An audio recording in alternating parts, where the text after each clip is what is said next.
Quand un pays s'engage sur le chemin de l'ouverture à l'issue d'un changement politique majeur ou à la fin d'un conflit armé, l'aide étrangère afflue souvent afin de soutenir le processus de transition.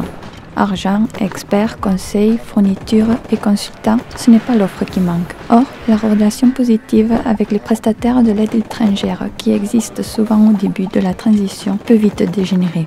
Les acteurs nationaux peuvent reprocher à leurs homologues internationaux une mauvaise compréhension des réalités et des contraintes locales, ainsi que l'imposition des restrictions inutiles et l'échec à coordonner la prestation de l'aide. De leur part, les acteurs internationaux peuvent accuser les acteurs nationaux d'être désorganisés, de mal utiliser les ressources ou de ne pas savoir ce qu'ils veulent. Quelle est la solution? En général, toute l'énergie est consacrée à réguler l'aspect du problème lié à l'offre. Il y a nombre sans fin de déclarations et directives internationales dans ce sens.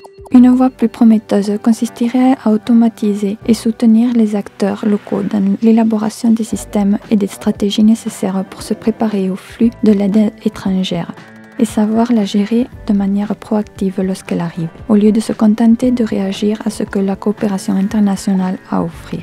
Ainsi, le gouvernement et la société civile du pays recevront le meilleur et éviteront le pire de l'aide étrangère. Ce faisant, les acteurs locaux pourront établir des rapports plus productifs avec les innombrables prestataires de l'aide.